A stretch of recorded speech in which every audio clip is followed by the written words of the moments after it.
जय हिंद दोस्तों। अभी हम लोग आज़ादी के अमृत महोत्सव मना रहे हैं। इस शुभ अवसर पे हर घर तिरंगा अभियान चलाया जा रहा है। हालांकि हम तिरंगा को जिस रूप में देख रहे हैं, इसका यह रूप प्रारंभ से नहीं था। इसमें कई बदलाव होते हुए यह स्वरूप सामने आया। आज हम बात करेंगे एक ध्वज के राष्ट्रध्वज बनने की यात्रा की। आज के स्वरूप में आने में क्या क्या बदलाव हुआ, कब हुआ और किनका योगदान था। इस तिरंगे की कहानी शुरू होता है 1857 से। 1857 से पहले अलग अलग राजाओं के अलग अलग झंडे थे। 1857 के बाद पूरे देश का राज ब्रिटिशों के पास आ गया। उन्होंने पूरे देश में एक झंडा होने पर जोर दिया, जो झंडा ऐसा था। इस झंडे के ऊपर लेफ्ट में यूनियन जैक का साइन है और एक स्टार है, लेकिन ये झंडा उनका था, इसमें अपनापन नहीं था। 1905 में बंगाल विभाजन के बाद अपनी एक झंडा हो, ऐसी आवश्यकता का अनुभव हुआ। इसके साल भर बाद 7 अगस्त 1906 को कलकत्ता के ग्रीन पार्क में एक झंडा फहराया गया। इसमें हरे, पीले और लाल रंग की पट्टी थी, जिसमें बीच वाली पट्टी पर वंदे मातरम लिखा था। ऊपर हरी पट्टी थी जिसमें 8 सफ़ेद कमल बने थे और नीचे लाल पट्टी में सूर्य और चंद्र की आकृति अंकित थी। ये 8 सफ़ेद कमल भारत के 8 राज्यों को दर्शाता है और हरे, पीले और लाल रंग की पट्टी हिंदू, मुस्लिम और बौद्ध सिख को दर्शाता है। इसे क्रांतिकारी सचिंद्र प्रसाद बोस ने तैयार किया था। कहीं कहीं यह दिया हुआ है कि स्वामी विवेकानंद की शिष्या भगनी निवेदिता द्वारा बनाया गया था। 1907 में पहली बार विदेश में फहराया गया झंडा। मैडम भीकाजी रुस्तम कामा ने 22 अगस्त 1907 को जर्मनी में दूसरे इंटरनेशनल सोशलिस्ट कांग्रेस में भारत के प्रतीक के तौर पर एक ध्वज फहराया था। उस ध्वज को क्रांतिकारी हेमचंद्र दास ने बनाया था। इसमें ऊपर केसरिया था, बीच में पीले और नीचे हरे रंग की पट्टी थी। 1917 में होम रूल आंदोलन में एक नया झंडा आया। 1916 से 1918 के बीच चले होम रूल आंदोलन के दौरान बाल गंगाधर तिलक और एनी बेसेंट ने 1917 में एक ध्वज तैयार किया था। यह पहले की 3 रंगों वाले ध्वज से अलग था।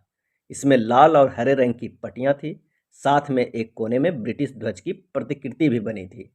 इसमें 7 तारा सप्तऋषि को दर्शाते हैं। इस झंडे को लोगों ने ज़्यादा पसंद नहीं किया। 1921 में अखिल भारतीय कांग्रेस कमेटी का सत्र विजयवाड़ा में किया गया। उस दौरान आंध्र प्रदेश के एक युवक पिंगली वेंकैया ने एक झंडा बनाया और गांधी जी को दिया। कहा जाता है कि यह 2 रंगों का बना था और लाल हरा रंग जो 2 प्रमुख समुदाय अर्थात हिंदू और मुस्लिम को दर्शाता था। गांधी जी ने सुझाव दिया कि भारत के शेष समुदाय प्रतिनिधित्व करने के लिए इसमें एक सफ़ेद पट्टी और राष्ट्र की प्रगति का संकेत देने के लिए एक चलता हुआ चरखा होना चाहिए। तब बन के तैयार हुआ हमारा इस तरह का झंडा। इसे स्वराज ध्वज, गांधी ध्वज और चरखा ध्वज जैसे नाम भी दिए गए। गांधी जी की स्वीकृति ने इस ध्वज को काफ़ी लोकप्रिय बना दिया था और यह 1931 तक उपयोग में था। वर्ष 1931 ध्वज के इतिहास में एक यादगार मोड़ आया। रंगों को लेकर ध्वज ने सांप्रदायिक चिंताएं बढ़ा दी थी, जिसके बाद 1931 में कराची में 7 सदस्यीय ध्वज कमेटी गठित की गई। इस कमेटी ने ध्वज का नया रंग और डिजाइन दिया। इसमें लाल के स्थान पर केसरिया रंग का प्रयोग किया गया। रंगों का क्रम बदल दिया गया था। ऊपर केसरिया, बीच में सफ़ेद और नीचे हरे रंग को रखा गया। बीच में सफ़ेद पट्टी पर चरखा बना था और इस झंडे का अभिप्राय था कि रंग गुणों के लिए खड़े थे, न कि समुदायों के लिए। साहस और बलिदान के लिए केसरिया, सत्य और शांति के लिए सफ़ेद, विश्वास और ताकत के लिए हरा।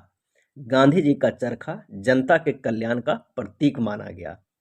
1947 में स्वतंत्रता की घोषणा के बाद भारत के लिए राष्ट्रध्वज की बात सामने आई। डॉक्टर राजेंद्र प्रसाद की अध्यक्षता में राष्ट्रध्वज का डिजाइन तैयार करने के लिए एक कमेटी बनाई गई।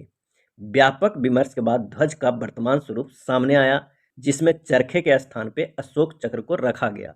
22 जुलाई 1947 को संविधान सभा ने इसे स्वतंत्र भारत के राष्ट्रध्वज के रूप में स्वीकार किया। इस भारतीय तिरंगे में 4 रंगों का सम्मिलित किया गया: केसरिया, सफ़ेद, हरा और नीले रंग का चक्र, जिसमें केसरिया अध्यात्म और ऊर्जा का प्रतीक बताया गया। सफ़ेद रंग स्वच्छ और ज्ञान का प्रतीक माना गया है। चक्र मार्गदर्शन और सच्चाई के रास्ते पे हमेशा चलना चाहिए दर्शाता है। तिरंगे में सबसे नीचे हरा रंग विश्वास, उर्वरता, खुशहाली, समृद्धि और प्रगति का प्रतीक है। आज इस अमृत महोत्सव में हर घर तिरंगा अभियान चलाया जा रहा है। इसका उद्देश्य यही है कि तिरंगे में निहित त्याग, एकता और विश्वास के भाव हर घर पहुँचे। आइए मिलकर इन भावों को अपने जीवन में आत्मसात कर देश को आगे बढ़ाने का प्रयास करें। अगर वीडियो इन्फॉर्मेटिव लगा हो तो प्लीज़ शेयर एंड सब्सक्राइब कर दीजिएगा। जय हिंद, जय भारत।